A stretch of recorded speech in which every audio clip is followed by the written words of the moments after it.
All right, in this lesson, we're just going to go over exactly what the interface of Audition is. So, Adobe Audition, as you read, is a program that allows us to edit sound. You can even pull in video and edit that, though we're not going to really get into that right now. It's pretty simple.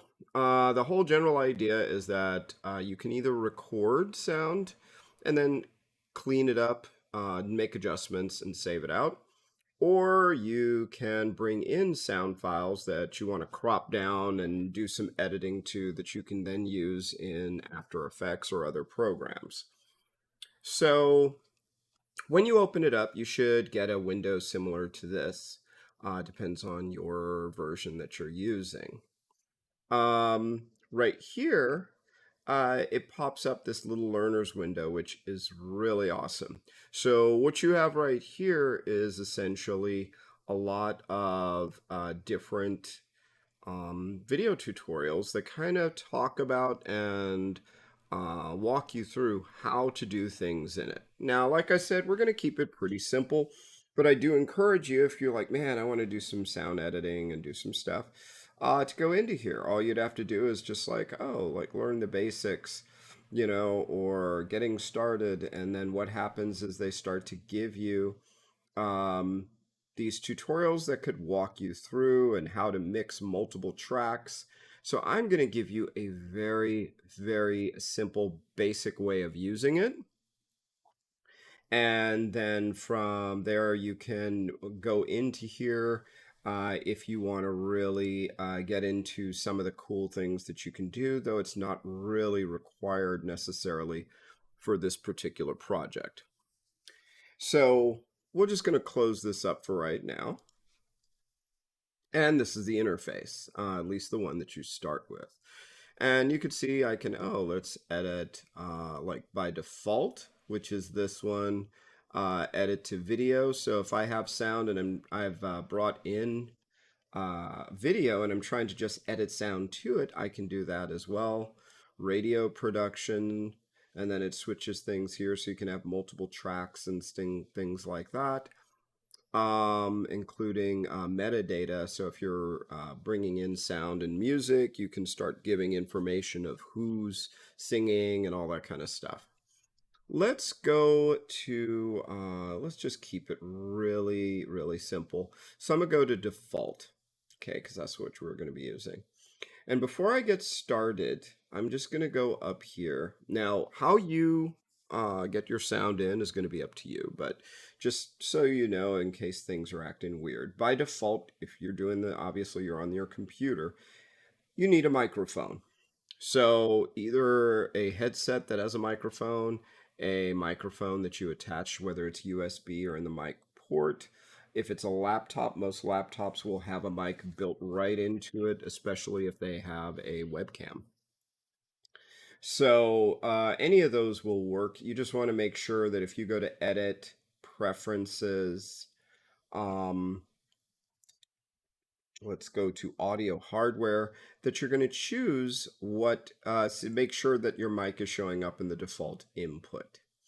Now, for the purpose of this, just to show you the interface and just have things, I have it set. I have an external mic, a Yeti mic that I use for everything, and it's awesome. It's about $100 mic. You do not have to get a $100 mic, but I have to for the stuff that I do.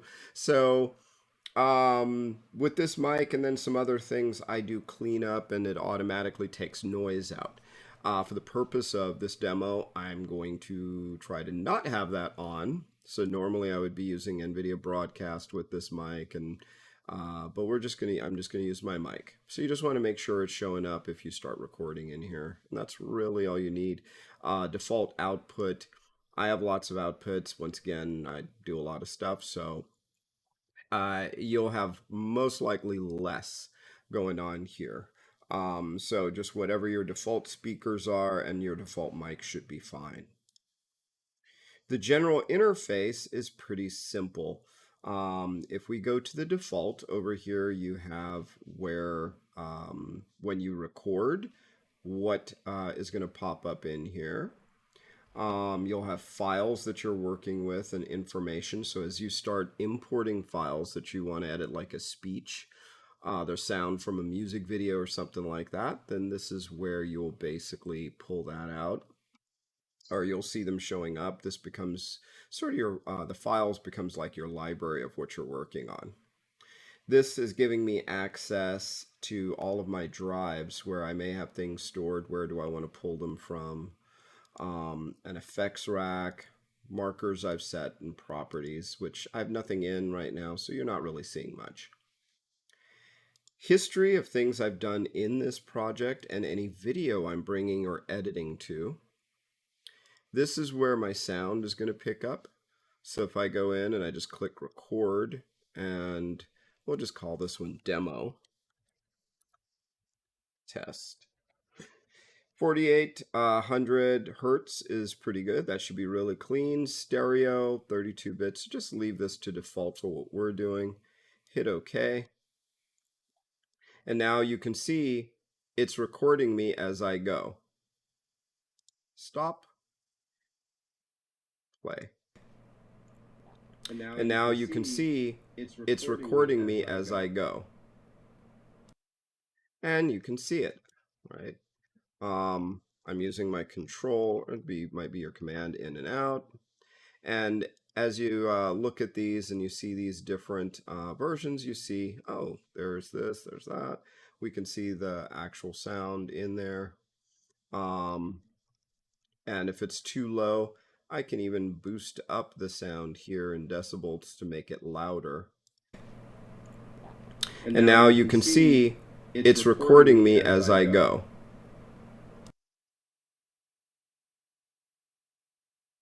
And I'm just going to click this little guy right here so that I can actually see my real sound waves.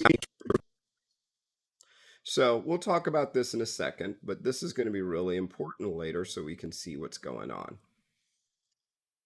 So the mixer, which is this guy, here's my demo test, and we can see what we're viewing here. Down below, when I hit play, it's recording me as I go. You can see how loud that sound is at the bottom. And the higher it is, obviously the louder it is. The red you have to be careful of, because then that can cause pop and even damage speakers. If it's super hot, if people have their speakers up high and then you hit this high peak, this really pop and just things go bad. And for right now, that's all we really need to know. This is the section until we get into it, but that's pretty much it with the interface. Multi-track, if I'm going to create, I'm just going to cancel. Waveform, which is what I'm using. So basically just look, show frequency. There we go. I don't really need the frequency. That's a bit much. Or the frequency I need. Let's just do this. Boop. I just want to see my waves here.